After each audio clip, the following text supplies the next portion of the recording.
welcome back. Today we're going to be doing something I think that's pretty fun that I wanted to do for a good while, and I'm finally making the time to get it started, and that is making sourdough starter. I've been wanting to make sourdough for a little while now, and you need a starter for that. You can either get that from a friend or a neighbor or whatever, and use their cast-offs to make your own sourdough starter, or you can just make it from scratch, which is what I'm going to do today. I did ask around, but no one I know is making sourdough and nobody has a starter. So I just went ahead and looked up some recipes online, and I'm going to make my own. I grabbed a few of them off the internet. The one I'm probably going to use is from Farmhouse on Boone. She's really great at making sourdough. She's been making it for a very long time, over a decade, and she does all different kinds of recipes with sourdough, and she's been having her starter going for a long time, so I feel pretty confident about that. But I found two other sourdough starter recipes, one from Tasty and one from sidechef.com, and I'm just gonna take a little bit of things that they mentioned in the recipe to do for mine.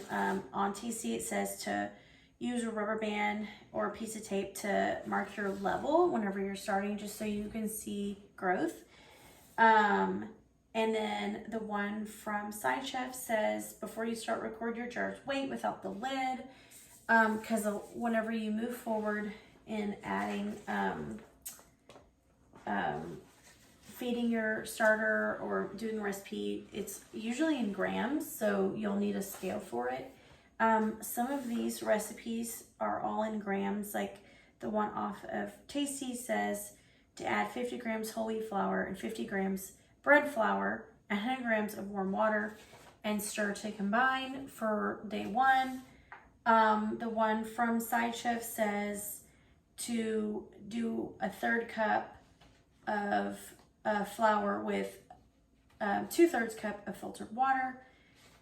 But then on day two, it moves to saying grams. So then it says reserve 70 grams of your starter. So that's why I'm going to need a scale for that. And then with Farmhouse on Boone's, it's just 1 cup of flour, 1 cup filtered water, and stir together. Day two, discard half the mixture and repeat the process. I feel like the reason why I'm doing this one is because it seems simple and easy. And you just do that for the first 5 days. You just do reduce it halfway, 1 cup water, 1 cup flour, and you just reduce by half every day, and then until you get to like day 6 and 7, and then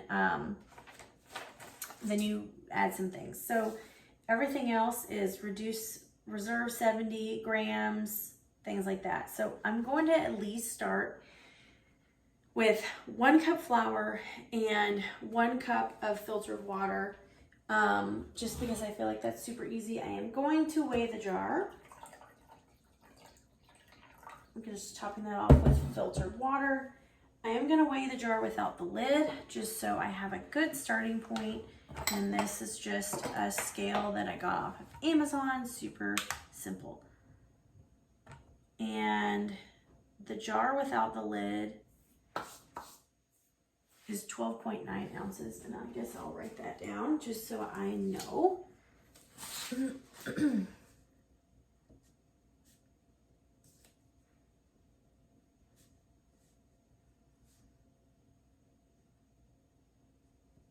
Okay, 12.9 ounces. Okay.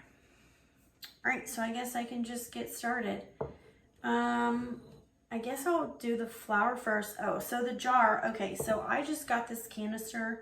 It's got a lid with like a rubber seal on the inside, and I just felt like it would be well enough to put my sourdough starter in. It's got a nice airtight seal. It's just a wooden lid, and I felt like this was a good size.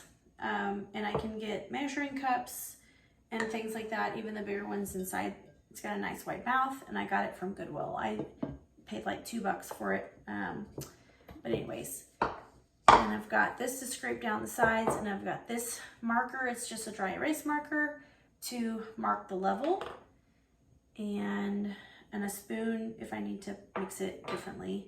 So I guess we're just gonna dump it in, get it started. And I don't know if it's better to do the flour first or the water first, but we're just gonna wing it. And I'm gonna go ahead and, the water is just room temperature. I didn't do warm water. I don't know. It just says 1 cup filtered water. There's one recipe that says warm water. I don't know if it makes any difference, but this one's room temperature. So now I'm just gonna stir and mix everything together. It's just 1 cup filtered water, 1 cup regular all-purpose flour, regular baking flour. There's a bunch, you can use so many different kinds. The unbleached all-purpose is what I'm using. But you can use the iron corn, you could use whole wheat, you could use bread flour. I do have bread flour, but I don't have a lot, so I may just make the actual, whenever I'm ready to make sourdough, I may just use it to make the actual sourdough. I don't know. Or maybe I'll just use the bread flour to feed it and all-purpose to make the bread. Honestly, I think you can just kind of go back and forth with what you feed your starter with. I've heard from a few people online that they'll kind of do different things. So that will probably be me. I'll probably use what I have on hand for the starter, feeding it. All right, I feel like it's, I don't know, well combined. I'm gonna go ahead and scrape down the sides here in a second. It is kind of clumpy. I don't know if that, maybe I should try to smoosh out some things. That seems, I guess, fine. But I'm curious to see what it is right now with everything in there. There, push this down.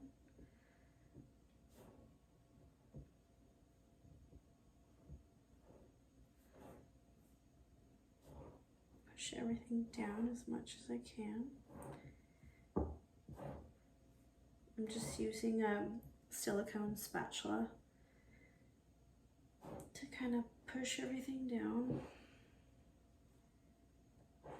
And then I'm going to mark the line.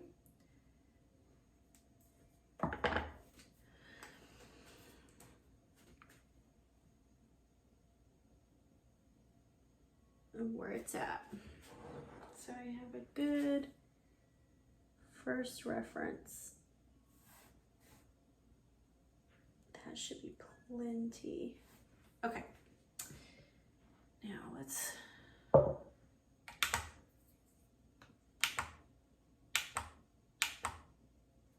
Alright, so this is grams. I'll have to convert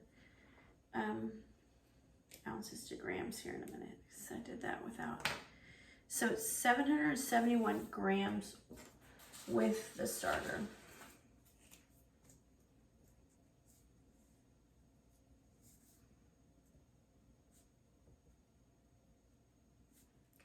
Convert 12.9 ounces to grams. 12.9 ounces is about 365.7 grams. 365.7 grams. And that's the jar without the lid. Thank you, Alexa. All right. So next, I'm just going to put the lid on. It says put a tea towel on this one, and then on this one it says scrape down the sides, cover with a lid. So I think I could just cover it with the lid. This one says Cover a jar with lid and leave it in a warm place for 24 hours. Okay, I'm just gonna put it over here and I'm just gonna put it on the shelf right up here, just so it's out of the way of little child hands. And the thing about dry erase markers is you can accidentally wipe it off. So add another bit of line there. Okay, I think that's good. All right.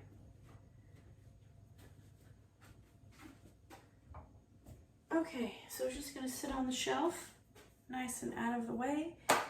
And then we will repeat the process together over the next few days. So next time you see me will be this time tomorrow, and we'll add, we'll feed it. We'll see how much it grew, and then we'll go ahead and reduce and feed. And we'll do that for the next few days. I'm hoping that by this weekend, by next weekend, I'll have a sourdough starter that's mature enough to do something with. I am going to use the cast off tomorrow to make something, maybe like a pancake or something. I do have some recipes from Farmhouse on Boone for that kind of thing, so that's exciting. Thanks for watching. Come back tomorrow to see what I make with the cast offs and feed the sourdough starter.